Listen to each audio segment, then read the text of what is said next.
There we go. Okay, so look, let's get underway. So thank you, Joel, particularly. Obviously, you're a busy person, and thank you for making the time, and also Michael and Mick to stay on and engage in this discussion. I guess the scene for the discussion's been set. Joel touched on a subject there before, the overview of Labor's animal welfare policies and as they relate to the live export industry. Michael, you've just heard regulation and the impact, and then earlier Mick has spoken in the area of the ACCC's, as an ACCC Agriculture Commissioner on competition in agriculture. So you've heard the three gentlemen speak before. What I guess I would like to start with and lead in with a question, Michael, obviously to yourself. In summary, what are the common flaws in regulation, and how do we address them? Some of them are the reverse of what I was talking about earlier, and again, you're really working back from there are things you need, and those flaws matter most, and then there's a shopping list of things you'd like not to see. The things that you really need is you need transparency, you need certainty, so you need a predictable regulatory outcome, and I think fairness is balancing the various competing interests. They're the broad brush things that in reverse you often see are absent. So you can have overly punitive situations where in fact it's counterproductive ultimately. You can have regulation that doesn't impose an appropriate level of transparency on either those who are being regulated or requires it of the regulator. And in the former case, it's a recipe for disaster because you end up with industry that is essentially not properly regulated, and a regulator in a really difficult situation where they can't rely on what they're being told. A regulator has to have, at the crux of any good regulation is that a regulator has real confidence that what they're getting is reliable and that it gives them enough objective, relevant evidence to fulfil their role, basically, and bad regulation doesn't do that. And on the flip side, you can do all of those things and you can provide whatever information you like there is to a regulator, but if the regulator and the regulations themselves don't properly step out what those consequences are and what that means for the standards industry must meet and what happens if they don't, those areas of ambiguity create enormous conflict and commercial risk, and the lack of transparency, I think, just threatens the productivity and also the effectiveness of the whole system. Joel, Mick, if you'd like to make comment, feel free. There's a load more questions to follow, but if you'd like to make comment, feel. I'd just like to make the point that in addition to that, bad regulation or regulatory structure is one which is designed to fail, one which is never enforceable. I've seen many of them. There's not much point in having them. They're token if they're not enforceable. It's not likely that it can be demonstrated that someone's in breach of it. And of course, there's not much point in having it if there's no sanction. Mick, you're happy? Well, I think my comment would be from observation that it intrigues me how often the process takes over from the objective, and so you end up with all sorts of convoluted processes. And if you really stand back and look at them, you wonder whether in fact they contribute to the objective. And I guess that's what Michael was saying, that if you haven't got a clear objective in mind, and you can get all sorts of issues around transparency and understanding what's going on. But I really do think quite often we seem to lose sight of what the real objective is, and the processes take over, and it's all about ticking the boxes of a process rather than actually achieving the objective.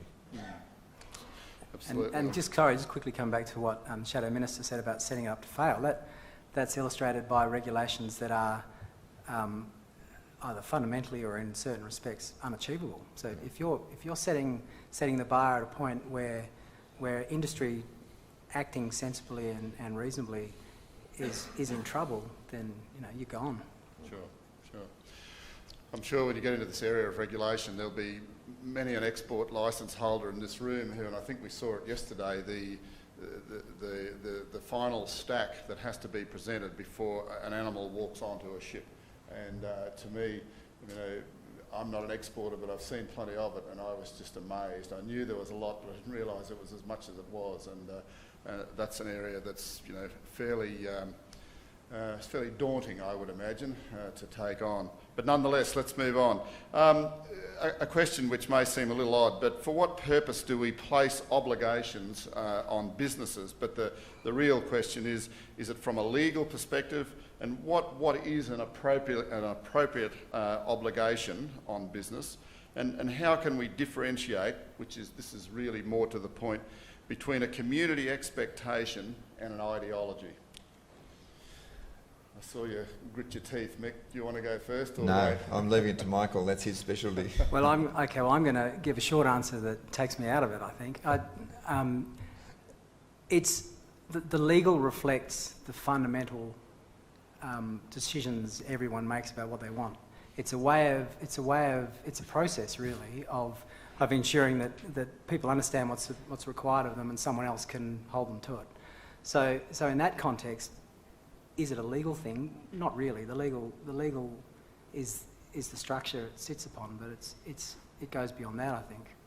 I don't know if I need to say much more about ideology other than I think it's really dangerous, and it is much more common than it should be. And what the law can do is it can help to smooth that over. People have concerns. They should be aired, and those concerns may not ultimately go far, or they may not have sufficient backing to change anything. But again, as the Shadow Minister said, they've got legitimate concerns. There's a place for them, and there's a way to incorporate that. John? Well, we have regulations to ensure that we account for the greater social good, and ensure that whether it be in the criminal law, commercial law, or any other aspect of the law, that people aren't doing things that harm others or exploiting a situation because of an imbalance in market power. For example, let me give you a very contemporary example, potentially at my own risk, because it's quite controversial in Queensland, but the reason Barnaby Joyce was calling those within the Labor Party communists yesterday is because the Queensland government has a controversial tree clearing law. Now, that means that the state government's able to determine where and where they can't clear and what they can clear on their own private land. Now, Barnaby seems to think that's a form of socialism, but whether it be farming or the extraction of our mineral wealth, both farmers and miners are relying on our natural resources to generate an income, and we need to make sure that in farming that income is sustainable. So if you've got farm practices that are good for the farmer today but aren't going to leave anything for the farmer in the future, then that's not a situation which is you describe as being conducive to the common good. So we regulate it. How well we regulate it, whether we overreach or don't overreach, or how well we police it and impose sanctions when people are in breach of it, is another argument, but I think it's a very good example of governments regulating for the broader good. Yeah, it's an interesting comment, because I've got a personal situation in this situation myself, and what I've found, and it all deals with regulation in a sense, is that in Queensland, this is purely an example, Joel, that's all it is. The legislation is what it is for the high value agriculture permits for tree clearing, but when, and that's as it is in Queensland, permits have been issued, but when you get to a federal level, the federal legislation doesn't mirror the state legislation, and now we're talking about the complexities of the federation. That's for another day. It's become very complex, I can tell you. Yeah, for sure. Anyhow, that's regulation. Mick, sorry, did you want to make comment in that area? Well, and I'm not picking an argument with Joel, but I think it's interesting. We had a look at the New South Wales, because of course the New South Wales tree clearing legislation is under review at the moment. And about 4 weeks ago, there was it'd be a bit more than that, it'd be about 6 weeks ago, there was a headline in the Sydney Morning Herald, 12,000 hectares illegally cleared in New South Wales, and that proves that the biodiversity rules aren't working. When you looked at the report that was derived from, 2.7 million hectares had been put into conservation and had regrowth established on it, and 12,000 hectares was cleared. And so I guess coming to what we talked about, there's an ideology taking over from what's practical. So we had this quite substantial improvement, if you like, in the condition of native vegetation and the protection of the environment. But the ideology was along the lines that every tree is sacred, and therefore any report of any clearing was bad. So it's a really difficult thing to get away from the ideology of, you know, no animal can suffer any harm whatsoever in a live export situation. No tree can be harmed in any cropping situation. To I think what Michael was talking about, which is a practical interpretation of what the objective is and how you should achieve it in a way that's sensible to all involved. It's not an easy track. Mick and I aren't having an argument because I was very careful not to pass judgment on the New South Wales law. I was only making the point that that's a perfect example of the government trying to regulate for the broader good. Whether they get the balance right or not I'll leave for others. Point taken. So what would be the key limitations and expectations of outcome-based regulation versus command and control?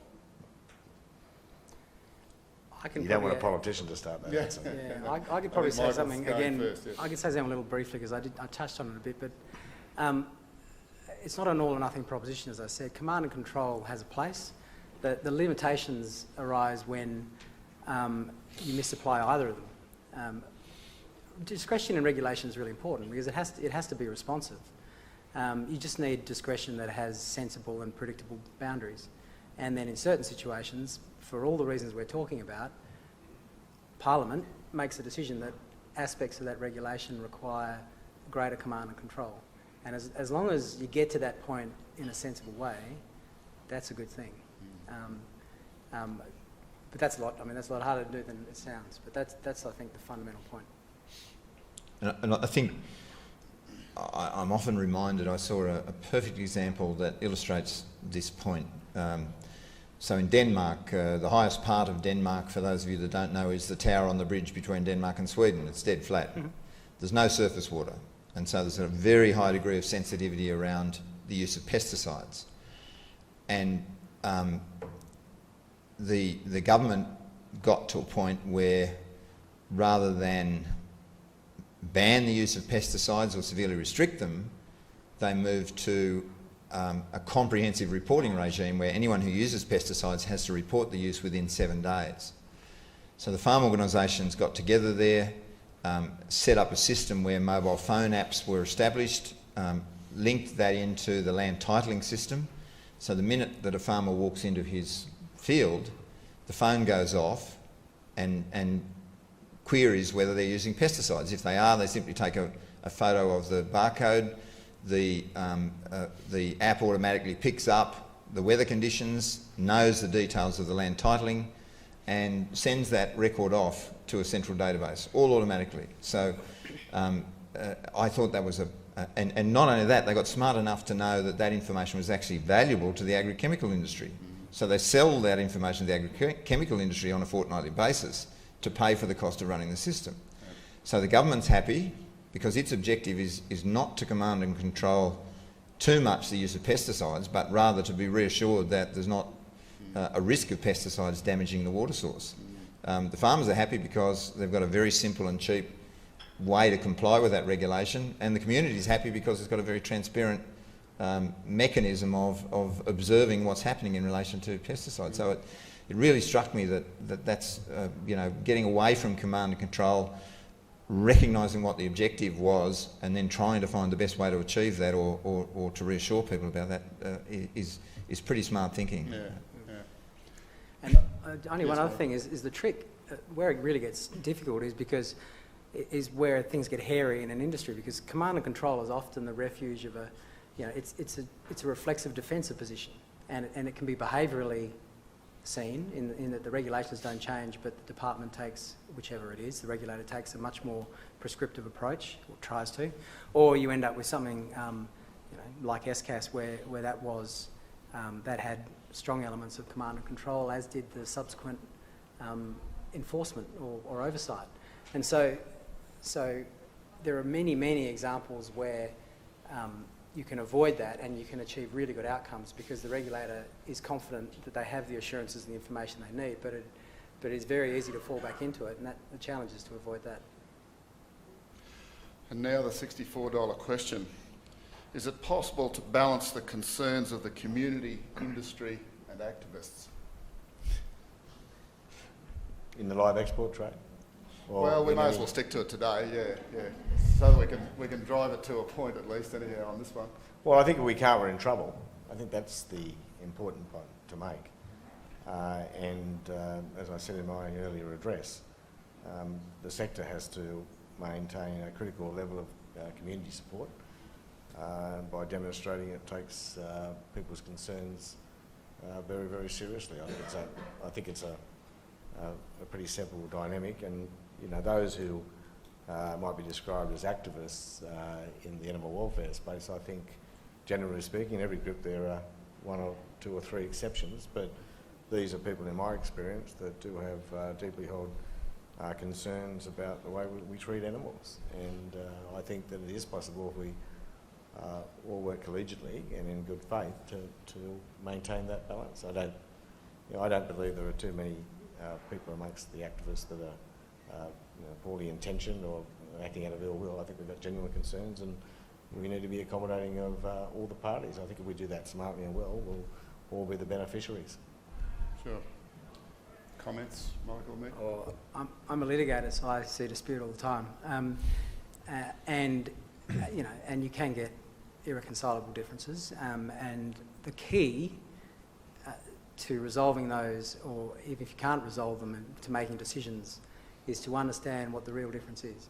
So I am less confident that it's possible to reach a point where the industry could sensibly address all concerns, because I'm not sure all concerns are sensible or achievable. But that's really part of the measure. But whether or not you can, the point is, to the extent that community expectations might inform or drive the industry, it doesn't need that to be reconciled. It just has to understand what the position is and what the real difference is, and then the community legitimate concern or expectation will come out of that. People say, well, based on those things, I think I prefer this view, and this is what I want the industry to either do or stop doing. Not if Mick doesn't mind, I might just build on that point. Sure, from time to time there be irreconcilable issues, but if you want to describe them as the activists, they derive their oxygen from broader mass community concern. And this is where education information is so important. Like on any issue, if I have a one-on-one with someone who sends me an email urging me to ban live export, and I start to tell them about how we're hoping to bring the Indonesians out of developing nation status, how we're providing with the protein they so desperately need to meet their aspirations as a country, how we in the Middle East are offsetting livestock that might come from other countries if we don't provide it, countries which have much lower animal welfare standards than we do, how people in the north, 4th, 5th, 5th generation farmers wouldn't have a farm without live eggs because they just don't have the climatic conditions in the feed to bring cattle to slaughter weight. They go, well, I didn't really understand that. And by the way, we do have the best animal welfare standards in the world. People do come around. They're not all ideologues. They've got about 1% of the information they need. They've seen a footage somewhere along the track, and they immediately default to being opposed to the sector. But if you give the information that empowers them, and they come to understand all the broader issues, I think 9 times out of 10, that might be an exaggeration, but certainly in the majority of cases, they'll come to understand that there are two sides of the argument, and probably won't send the second email. Sorry. Probably won't send the second email. Yeah. Mick? Yeah, and I think if we look at the examples in recent times of a sector that's successfully done that, successfully repaired its social licence for shorthand purposes, you would say the cotton industry in Australia is probably the more successful at that. So think back to 97, the second big Indo-Sulphon scare. the cotton industry was an inch away from having chemicals banned, in which case they wouldn't have been able to survive.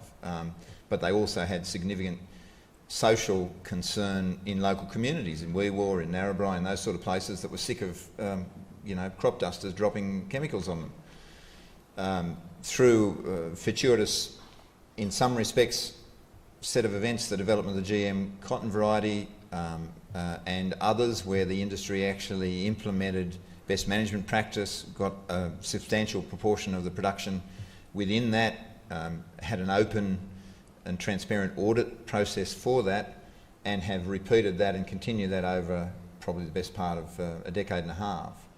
I think you would argue that they've substantially reconciled that sort of sentiment that was there, that all cotton is bad and therefore it should be banned, and resolved some of the issues they had. Now, it's obviously not as easy in an industry like live exports, as Michael has said, because once you export product, you're out of your jurisdiction, all those sorts of things.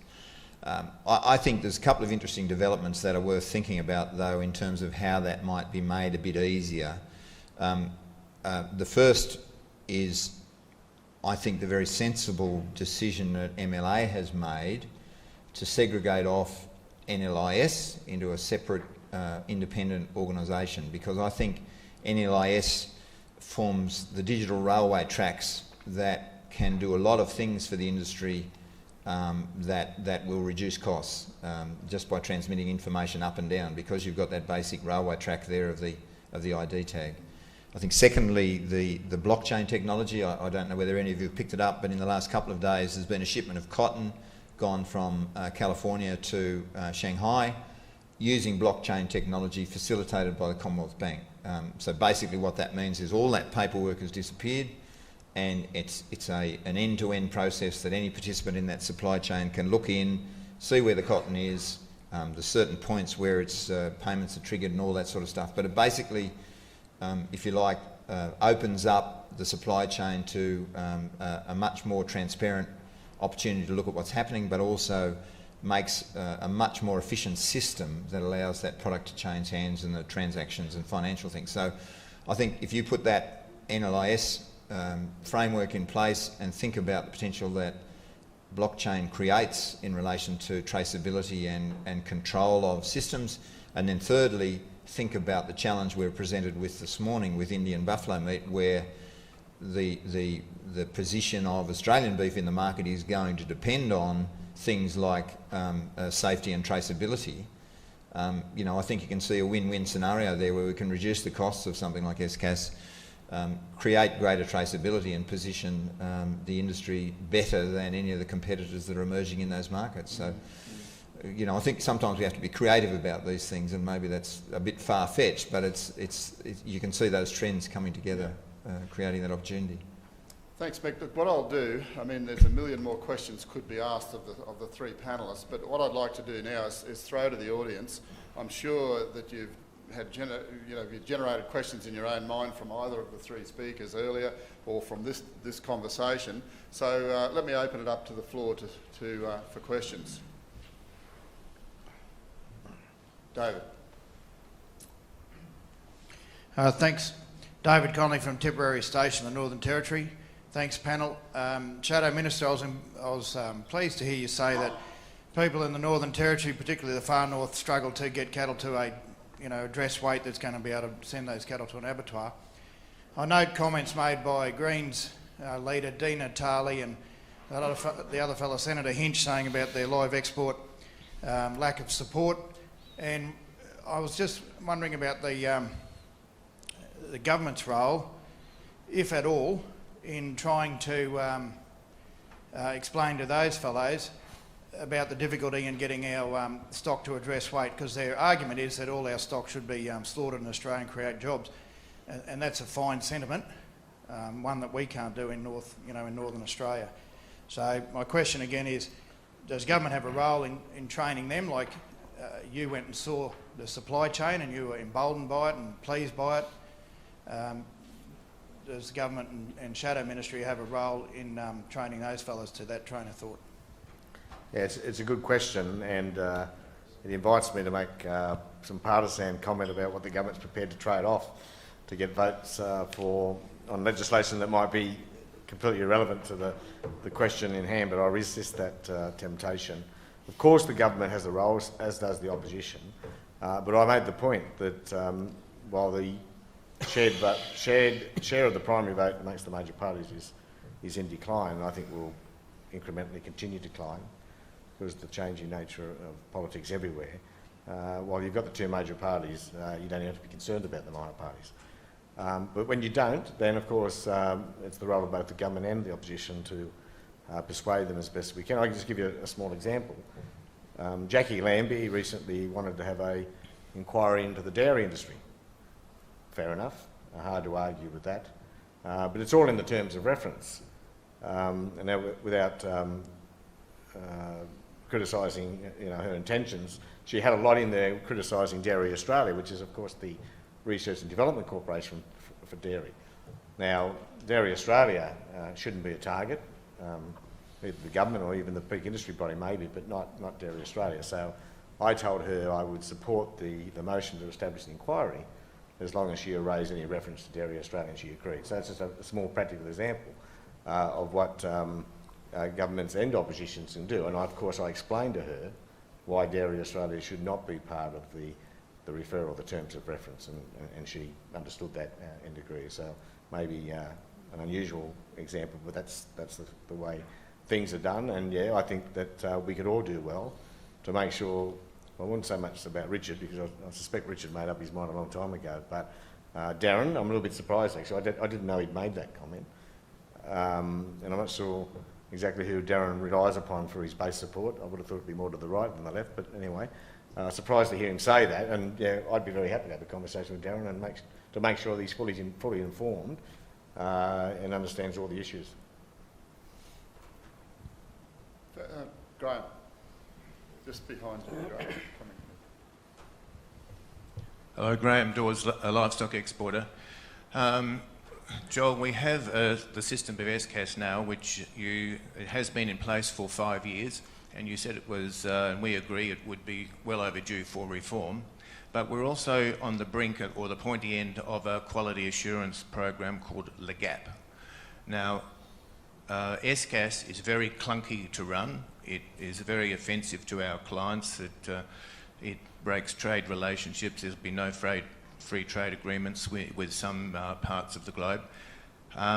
Would you support LIGAP, provided all the animal welfare issues were addressed, and be in a position where we could wind back SCAS to, basically have LIGAP replace SCAS, which would be far more economic and wouldn't be as offensive? I agree that SCAS is clunky, and I agree that the regulatory burden is higher than I would like, certainly, and I'm sure higher than the industry would like.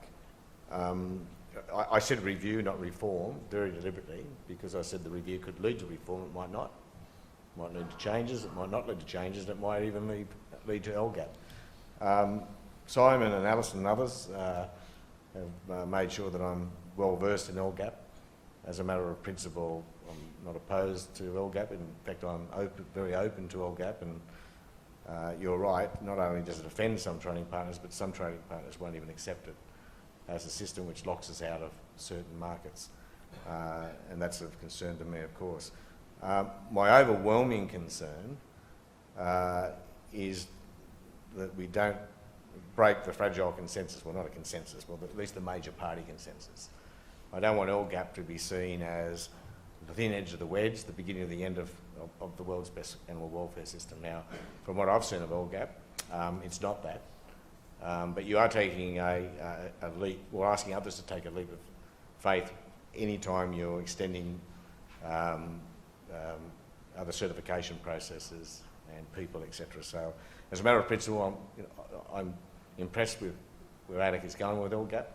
I think it's innovative and can work and is supportable, but I'm very cautious about upsetting the apple cart and the potential for people to say, this is the beginning of the end of the welfare system that was put in place during the pause of 2011. So, in principle, I like what I see in LGAP, but We've got a few steps to take yet before I think we're in a position to sell it as robust a scheme. Sure, the regulatory burden is lower and better, and it opens up new market opportunities, but we need to be able to convince people, absolutely, that it doesn't in any way diminish the animal welfare practices we've now become accustomed to.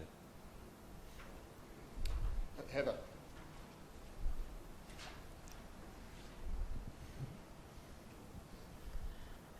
There's so much I'd like to comment on as the things the panellists have said, but I actually will just focus on LGAP, and just so that the room understands the RSPCA's position on LGAP so far. So far, LGAP is a self-regulatory proposal that is an industry QA scheme. From our perspective, until there is details about what and how any government may actually recognise LGAP, how it would regulate LGAP, how it would receive information from LGAP, how it would report to the Australian public about performance about the live export industry, we don't support LGAP. That's notwithstanding, it has some very good parts inside it, and as Peter Schuster, the designer, has said himself, for it to work, it will only work if it's adopted and put in place in its entirety. So notwithstanding the good things that it may have in it, until all of that information about how it could be recognised in the regulatory system, certainly from the RSPCA's perspective, we don't support it being put in place as a replacement for regulation. We always encourage industries to have voluntary QA schemes and voluntarily improve your performance, and LGAP is a good way of doing that. But as a regulatory measure, there's too much that isn't known about how it could work.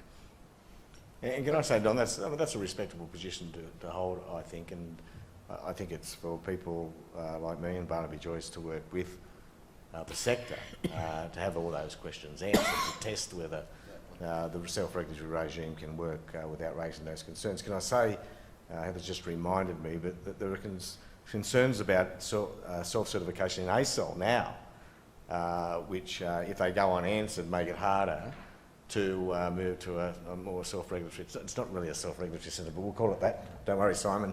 I know you're nervous about how these things are the phraseology we use, but you know, I have people coming to me still saying that certification on disease-free is corrupted. That, you know, there's corruption amongst vets on vessels. You know, they're paid by the company, so, you know, obviously they're going to tick off. You know, I'm not sure how you'll deal with those concerns, because they will undermine the capacity to deal with regulatory burden elsewhere. But until we're, again, I think it goes back to transparency. I've seen some correspondence where accusations are made about certification of disease-free or virus-free, or what the correct terminology has been, you know, granted when there were big question marks about the veracity of that certification. So I know you can't ever, you know, stop rumour and innuendo and people confecting stories, but I think you do need robust government responses so that it can be demonstrated. I mean, if they're a fallacy, let's prove that they're a fallacy. Let's not just sweep them under the carpet and just pretend that's all they are, because you won't build public confidence by doing so. Thanks, Joel. And just, sorry, just I'll quickly, take one. if I could just Oh, add sorry, to, you I just go wanted to add to that. What we're discussing at the moment is really, and it's a well-recognised fundamental and important part of how you develop regulation. So I agree that all those things are important, and really the question that's being asked is, if we've got a good QA system, and this is across all sorts of different industries, how the next decision to make and to embed is, if at all, is how do the regulations, how do they sort of recognise that and oversee it? So it's not a matter of you develop something like LGAP necessarily and then set it running and forget and just do that independent of regulation, because good QA enables everyone. It gives the industry a practical, well sort of matched to their needs system of providing ultimately the regulator with what it needs in a way that is much more than an ad hoc system, tends to be much more reliable, objectively provided, because you bring in all sorts of independent inputs. You bring in expertise that might not have been there previously in an ad hoc system. So you end up providing a regulator with a situation that they don't have to micromanage to the extent that they might have, and they have access to information that is better, more reliable, and all the rest is detail. You know, if it's not good enough, it doesn't get adopted. If it's good enough, the question is to what extent and what sort of oversight does the regulator need to be properly informed to do its job. And in an ideal world, you end up with a system where industry has real certainty that for the most part, provided all these things are happening within the QA system, there's a really predictable regulatory outcome that gets sort of spat out at the other end, because the whole thing's geared that way. And that's what provides you with the efficiency and the certainty that you need. I've got time for one more question. If somebody's got a good one, a real burner, happy to take it. No? Okay. Well, look, thank you, Joel, Michael, Mick, for your contribution previously and during the panel. Would you offer your response? Thanks, ladies.